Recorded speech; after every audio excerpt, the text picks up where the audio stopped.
sabi niya, sana one day magsama tayo sa isang show. At hindi naman namin akalain na dito pala sa GMA matutupad lahat. And we're very happy and excited nung malaman namin na finally natupad yung pinapangarap namin na magsama.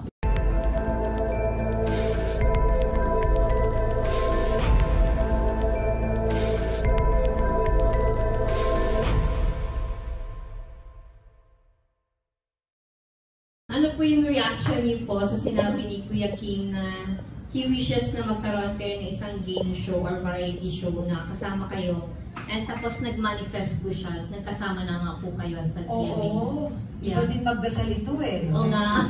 Kasi nung nasa kabilang stasyon pa kami, talagang nakasama ko na rin si Kuya Kim sa noong time na nag-guest. Substitute siya.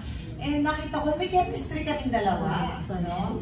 Then sabi niya, sana one day magsama tayo sa isang show. At hindi naman namin akalain na dito pala sa GMA matutupad lahat. And we're very happy and excited nung malaman namin na finally natupad yung pinapangarap namin na magsama. Tingin ka sa kamay, yan. Bisa ko ano. Kasi sa TikTok kasi may video kami nag-viral. Ayan!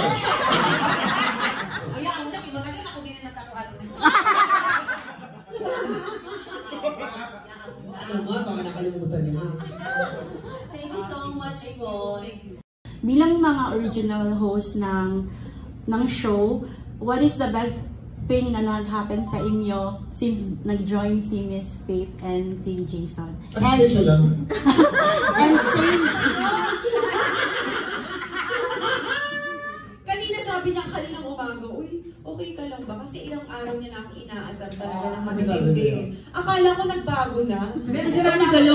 May sinabi sa'yo. Hindi kasi pinagdasal ko na talaga siya, Lord, please po, parang medyo iba na po yun na Akala ko talagang answered prayer. Sabi niya sa akin kanina, uy, pasensya na, baka minsan tinotodo pa pala. To answer the question naman, kasi kaming tatlo, na nakita na namin kung ano yung mga nai-add, ang tawag ito yung na-add namin Winner-shop pa tayo. And then, nag-workshop kami, ganyan. So, alam na namin kung paano yung timpla namin tatlo. Now, dumating si Faith and si Jason. Iba naman yung mga na i-contribute nilang saya. Kasi si Rabia, kumbaga, ito yung hindi ko sinasabi ni Kamayin. Si Rabia kasi, yung, siya yung talagang... Inosente? Hindi! Very composed. Sa demonyo. Tapos, biglang may Faith naman na, yung... Na Faith healer. Ulit. So, tama din yung timpla, nababalance din. So, iba din yung followers niya at yung followers ni Rabia. Pag napagsasama mo naman talaga, ang laking tulong din naman dun sa show.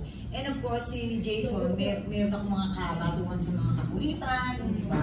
Na nag-add din ng flavor naman talaga doon sa group. Ang masasabi ko, each of us, meron kaming specific contribution to the whole. At pag nagsama-sama, masarap panoorin. Iba-iba ang dating namin eh. Walang kaparaw sa atin eh. Wala. Baski sila yung mulak na madalas namin kinigest. Bigla na lang gumugulo. Bigla gumugulo.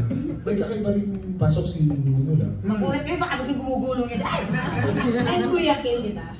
The more tayo dumadami, meaning may impact tayo yung show natin. So sana mas marami pa kami. Yes. Sana next time, ilan na kami, 7, 8, na magpro-promote ng TikTok lang. That's why I'm just blessed na isa ko sa mga nauna. Pero I'm very happy na marami pang dumadagdag sa pamilya natin. Yes. Congratulations pala sa first year anniversary. Thank you. Ano ba ang aabangan namin sa show? Ayun, sinin yung mula ko eh. Yung gulong niya, pabalik naman. Mas marami pa kaming mga... May mga bagong segment kami. Mga segment. Actually, second week pa lang namin nilaunch. But part of the offering for the second year, meron kami Sagot Kita Pilipinas. It's a game show. Game show within the show. At namimigay kami as much as 30,000 pesos kada araw, plus gift items. A total of maybe about 50,000. A day ang pinabibigay namin. Yung special gift items na yun, yung malaking natutulong dun sa Minsan tricycle. Ang bagay simula niya. For like mga students, yung mga kabuhayan. Ang kabuhayan. At saka yung birin. And the Beat My Birit na lagi nagtitrending. Yes. Love it. Opo, may naging contestant nga po kami, Siman. Yung nakuha niyo po, Barko. Opo, Barko. Yung napanalunan niya. Basta Isali mo na yung contestant natin Kuchero. Ano na pala nun? Kabayo. Ang ganda po ng kabayo.